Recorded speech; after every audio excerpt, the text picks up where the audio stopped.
Hello दोस्तों, आज की इस कहानी में आप सभी का स्वागत है। चलिए शुरू करते हैं। पढ़ाई के लिए मैंने कमरा किराए पर लिया। मकान मालकिन भाभी मस्त माल थी। एक बार भैया कुछ दिनों के लिए बाहर गए तो मुझे ख्याल रखने को कह गए। भाभी ने मुझे कैसे पढ़ाया? दोस्तों, मैं किशोर आपसे मुखातिब हूँ।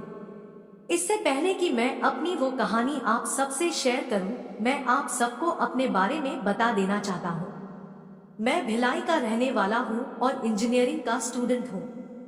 वैसे तो मेरा घर भिलाई से ज्यादा दूर नहीं है, पर मैं एक पीजी में रहता हूं जो कॉलेज के पास ही है। अब आप सोच रहे होंगे कि मैं ये सब आपको क्यों बता रहा हूं। धैर्य रखिए, आगे इस गर्म कहानी में सब चीजें आपके सामने एक करके आती जाएंगी। वैसे तो कहानी के शीर्षक से ही आपको कुछ कुछ पता लग गया होगा कि यह कहानी कहां जाने वाली है। जब मैं यह कहानी लिख रहा हूं, उससे 5 मिनट पहले ही भाभी के पति घर आए थे। उफ भाभी! जब भी भाभी का नाम जुबान पर आता है तो दिल में अलग ही हलचल मच जाती है। 5 मिनट पहले ही उन्होंने मुझे अपने हाथ की कड़क चाय पिलाई थी। चाय देने के बाद भाभी आटा गूंथ रही थी। किचन के दूसरी ओर मैं खड़ा होकर उनसे बात कर रहा था। मैं, भाभी आज चाय कुछ अलग अलग सी क्यों रही है? भाभी, अरे आज शक्कर कम पड़ गई क्या? मैंने पास जाकर उनके कान में कहा, भाभी शक्कर तो ठीक है, बस किसी और चीज की कमी रह गई है। भाभी शर्माते हुए बोली, क्या? मैंने उनकी चिमटी पकड़ते हुए कहा, इसमें आज आपके प्यार की चाशनी कम दिख रही है। भाभी ने मुझे धकेलते हुए कहा, जल्दी हटो, लगता है तुम्हारे भैया आ गए हैं। चलो भागो जल्दी से अपने कमरे में। मैं उनके पास से जल्दी से हटता हुआ बोला, बाय भाभी। भाभी बाय। मेरा कमरा ऊपर था तो मैं भागकर ऊपर आ गया। आपकी जानकारी के लिए मैं आपको बता दूं कि भैया एक ठेकेदार है और उनका ज्यादातर समय अपना बिजनेस संभालने में ही चला जाता है। वे कभी देर शाम या रात को ही घर आ पाते हैं। वैसे तो यह सिलसिला पहले ठीक था जब उनकी एक दुकान थी। घर पर इनकी माँ भी रहती थी, पर जब उनका एक्सीडेंट हुआ तो वह भी चल बसी और उनके इलाज में भैया को अपनी दुकान बेचनी पड़ी। तब से वे उदास और थके हुए रहते हैं। पर उससे मुझे क्या, भैया को अपनी शादीशुदा जिंदगी पर ध्यान देना नहीं होता है, इसलिए मुझे ही भाभी को खुश रखना पड़ता है। शादी के बाद उनकी सभी जरूरतें मैंने ही तो पूरी की है। वैसे भाभी दिखने में बहुत सुंदर है, कोई भी नहीं कहेगा कि उनकी शादी हो चुकी है। आज भी वे कॉलेज की कन्या लगती हैं। उनका गोरा बदन, बड़े पर कसे हुए मम्मे और वो पतली कमर ओए हुए, दिल पर मानो छुरियां चल जाती है। उनकी मस्त थिरकती हुई ऐसी लगती है कि बस अभी क्या करूं। जिस दिन भाभी साड़ी में दिख गई, उस दिन तो बिना देखे रह नहीं पाता हूं। मैंने उन्हें साड़ी में खूब देखा है।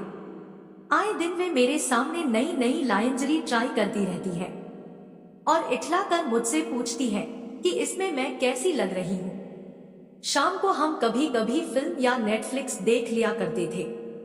एक ही सोफे पर बैठकर बातें किया करते थे। एक दिन तो हम बिल्कुल साथ बैठे थे क्योंकि सामने हॉरर फिल्म चल रही थी। ये बढ़ती नजदीकियां मुझे अच्छी लगने लगी थी और शायद भाभी को भी अब प्यार से वो मुझे किशु बुलाने लगी थी।